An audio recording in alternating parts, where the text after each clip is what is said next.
नमस्कार, आप देख रहे हैं झलकोश शेखावाटी और मैं हूं आपके साथ दीपक शर्मा। देखिए खास खबरों को हमारे साथ, चैनल को करिए सब्सक्राइब। धन्यवाद। कतरा कतरा खून का जो अपना बहाते हैं, देश की हिफाजत में अपना तन मन लगाते हैं, सत सत नमन है उन वीरों को, देश की रक्षा के लिए जो अपने प्राण गंवाते हैं। जी हाँ, जय हिंद, जय भारत। भारत के वीर सपूत योद्धा शहीद हवलदार महेंद्र सिंह सामोता 103 आरएएफ सीआरपीएफ के जवान की शहीद स्मारक एवं मूर्ति अनावरण समारोह किया गया सालावाली त्रिलोकपुरा श्री मधुपुर सीकर में, और इस दौरान अनेक लोगों की मौजूदगी रही और शहीद परिवार व समस्त ग्रामवासियों का सहयोग रहा। इस कार्यक्रम में आप देख सकते हैं झाबर सिंह खर्रा हैं, खंडेला विधायक हैं और राजस्थान सैनिक प्रकोष्ठ प्रदेश सह संयोजक वीरांगना कविता सामोता ने भी इस कार्यक्रम में भाग लिया। सीकर के पूर्व सांसद सुमेंद्रानंद सरस्वती, दाऊ धाम के बाबा बलदेव दास महाराज सहित अनेक लोग इस कार्यक्रम में मौजूद रहे और सभी ने शहीद हवलदार महेंद्र सिंह सामोता को याद किया और विनम्र श्रद्धांजलि दी। और सामोता ने कहा कि देश की आन बान और शान है हमारे भारत के वीर जाबाज और शहीद, और उनके परिवारों को बारंबार धन्यवाद अर्पण करती हूं कि ऐसे माँ के लाल सपूत पैदा किए जो देश की रक्षा के लिए अपने प्राण गंवा दिए। और इस दौरान झाबर सिंह खर्रा, खंडेला विधायक सहित अनेक लोगों ने अपनी प्रतिक्रिया शहीद हवलदार महेंद्र सिंह सामोता के पक्ष बारे में दी। और इस दौरान मूर्ति अनावरण दाऊ धाम के बलदेव दास महाराज, झाबर सिंह खर्रा, कविता सामोता और पूर्व सांसद सुमेंद्रानंद सरस्वती के द्वारा किया गया। आप देख सकते हैं कार्यक्रम में हजारों लोगों की भीड़ रही और सालावाली त्रिलोकपुरा श्री मधुपुर में यह कार्यक्रम आयोजित किया गया। और ये देख सकते हैं भव्य मूर्ति अनावरण समारोह आयोजित किया गया। देखते रहें झलकोश शेखावाटी, ताजा खबरों के लिए फॉलो करें। आगे देखिए इन्होंने क्या कहा। माँ बाप के सामने वो सारे दृश्य आ जाते हैं जो उन्होंने उस बेटे के साथ देखे थे, जो पल वो उनके साथ बिताए हैं। लेकिन अगर जब देश की बात आती है तो आज का दिन उनके लिए बहुत गर्वमय है कि उनके बेटे ने, उनके पति ने देश के लिए अपने आप को समर्पित किया है। और देश है तो सब कुछ है।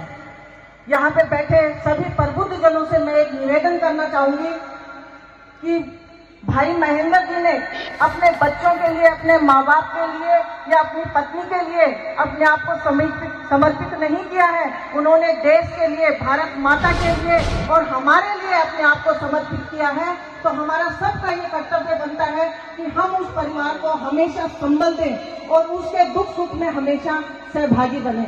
आज हम यहाँ पे आके जातियों में बट गए हैं, कोई जाट है, कोई यादव है, कोई गुर्जर है, कोई सैनी है, कोई कुछ है। लेकिन अगर ये चीज सैनिक सीमा के ऊपर सोच ले कि नहीं मैं जाट हूं, मैं सीमा की रक्षा नहीं करूंगा, नहीं मैं यादव हूं, तो देश का क्या होगा ये मुझे कहने की जरूरत नहीं है।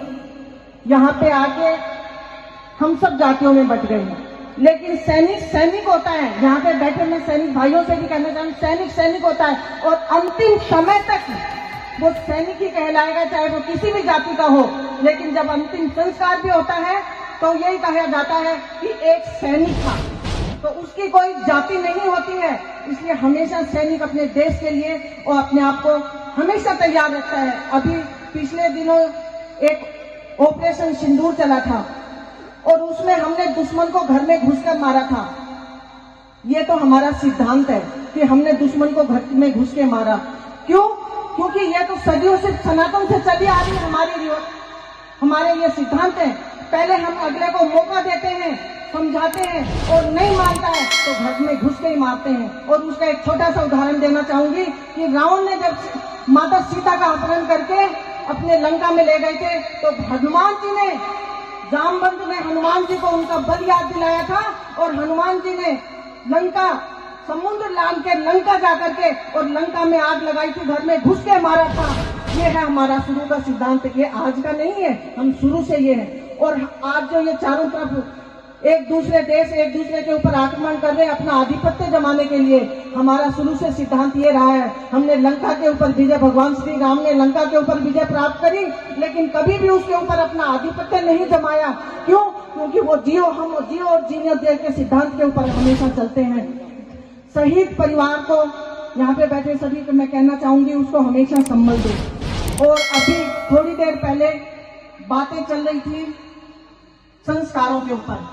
ये बात सही है कि आज के समय में हम हमारे बच्चों को संस्कार देना बिल्कुल भूल गए हैं। इसमें आज के युवा पीढ़ी की गलती नहीं है, गलती हमारी है, क्योंकि हमने एक अच्छी शिक्षा के नाम पे अपनी जिम्मेदारियां उठाने में बिल्कुल ये सोच लिया कि बच्चे को एक अच्छी इंग्लिश मीडियम स्कूल में भेज दिया, इतिश्री हो गई। हमने कभी यही नहीं देखा कि बच्चे की संगत कैसी है, वो कैसे बच्चों में बैठता है, कब आता है कब जाता है। और फिर बच्चा भी जब बड़ा होकर जवाब देने लग जाता है तो क्या जवाब नहीं देता। अरे जब हमने बच्चे को पाल पोस के इस नायक किया, हम धरती के ऊपर उसको लेके आए हैं, तो हमारा फर्ज बनता है कि जब बच्चा गलती करता है तो हम उसके एक थप्पड़ की भी मार दें।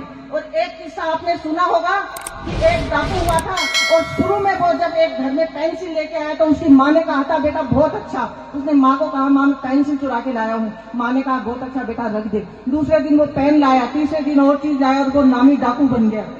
लास्ट में जब वो फांसी के अब आपके अपने शहर नीम का थाना में शिवम नर्सरी में आपको मिलेंगे सभी प्रजाति के पेड़ पौधे। जी हाँ, शिवम नर्सरी हाईटेक नर्सरी है जो कि शानदार वातावरण और घर को सजाने के लिए, घर दुकान सभी जगह पौधे मिलेंगे और पर्यावरण को अनुकूल बनाने के लिए भी यहाँ सभी प्रजाति के उच्च गुणवत्ता के पेड़ पौधे यहाँ बेचे जाते हैं। और शिवम नर्सरी जो कि गावड़ी, नीम का थाना से गावड़ी रोड जाता है और विनायक विस्तार कॉलोनी के जस्ट आगे मुख्य रोड पर ही शिवम नर्सरी है। यहाँ से आप उच्च गुणवत्ता के अच्छी क्वालिटी के पेड़ पौधे खरीद सकते हैं।